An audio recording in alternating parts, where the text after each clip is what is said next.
వచ్చింది. జూన్ 2న రాజీనామా, కవిత మరో సంచలనం. జాగృతితోనే జాగృతం, బహుజనులకు సామాజిక న్యాయం ఎజెండా. కొత్త పార్టీ దిశగా కవిత అడుగులు. బీఆర్ఎస్లో అంతర్గత పోరు తారాస్థాయికి చేరగా తెలంగాణ ఆవిర్భావం దినం రోజు ఎమ్మెల్సీ కల్వకుంట్ల కవిత సంచలన ప్రకటనలకు రంగం సిద్ధం చేసుకుంటుంది. బీఆర్ఎస్ అధినేత కేసీఆర్కు కవిత రాసిన లేఖ బయటకు రావడంతో మొదలైన రాజకీయ వాయుగుండం జూన్ 2న తుఫాన్గా మారే అవకాశాలున్నాయి. జూన్ 2న కొత్త పార్టీపై ప్రకటన వచ్చే అవకాశం ఉందని జాగృతి నేతలు బయట ప్రచారం చేస్తున్నారు. ఈ వ్యవహారం తెలంగాణ రాజకీయాల్లో సంచలనంగా మారింది. అయితే ఇప్పటికిప్పుడు పార్టీ పెట్టకున్నా ఆ దిశగా బలమైన సంకేతాన్ని జూన్ 2న ఇచ్చే అవకాశాలున్నాయని రాజకీయ వర్గాలు చెబుతున్నాయి. అసంతృప్తితో ఎమ్మెల్సీ కవిత.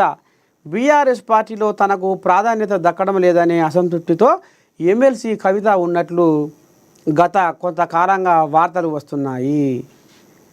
ఇటీవలి కాలంలో ఆమె ఏ సభా సమావేశాల్లో పాల్గొన్నా నాటి బీఆర్ఎస్ ప్రభుత్వాన్ని ఇరుకున పెట్టేలా కామెంట్స్ చేస్తూ వచ్చారు.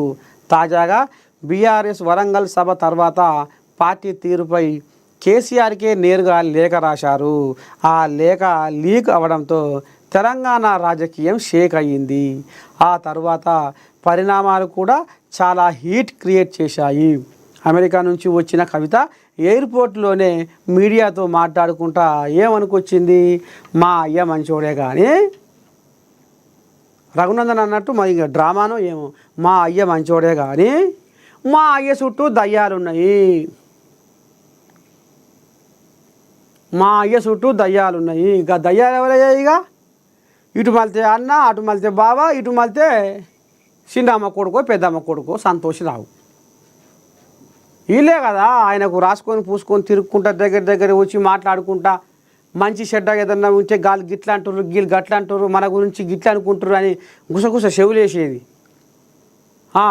ఇక ఆయన సంతోషరావు అయితే మొత్తము మందు గోళీల కారించి వెళ్ళి మొత్తం ఆయనే నా ఇచ్చేది. బీబీ గోళీ, షుగర్ గోళీ, షడ్డ పడ్డ అంతా చదివేది మొత్తం ఆయనే.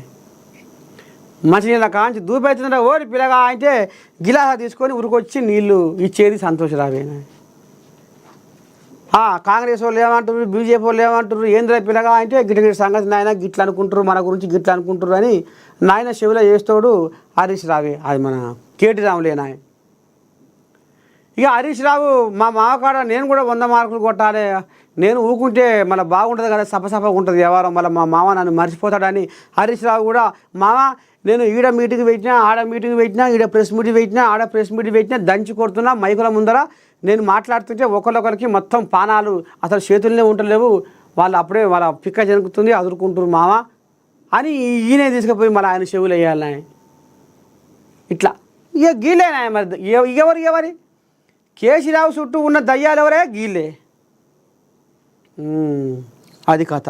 అదే వెళ్ళాక కేసీరావు మంచోడే కానీ కేసీరావు చుట్టూ ఉన్న దయ్యాలు మంచివి కావంటే ఇక దయ్యాలు ఎవరు గాలే. అయితే ఇప్పుడు రఘునందన్ అన్నట్టు ఇక మరి బిడ్డ నువ్వు అలిగినట్టు చెయ్యి, నేను కొట్టినట్టు చేస్తా. కేసీరావు కవితమ్మ కూడా మంచిగా ఉంటురు అనేది కూడా ఉండొద్దు బయట. అట్లా అయితే ముందుగాల మీ అన్న ఊకోడు, నా పని పడతాడు. మీ అన్న ఏమో బిడ్డ దగ్గర తిరుగుతున్నావు, నీ సంగతి ఏంది, నీ కథ ఏందని మళ్ళీ మీ అన్న మళ్ళీ నన్ను దిప్పట్లాడుతాడు. బిడ్డో నువ్వేం చేయాలి, పక్కకు జరిగినట్టు కడకు జరిగినట్టుగా ఆ రకంగా నువ్వు డ్రామా నడిపిస్తే తర్వాత వద్దు చేయలే అని వద్దు కవిత అని హరీషు, వద్దు చేయలే అని అన్న, ఈ రకంగా నీ వెనకంగా వస్తారు, నిన్ను బతిలాడతారు. ఇగో ఇది అసలైన కథ.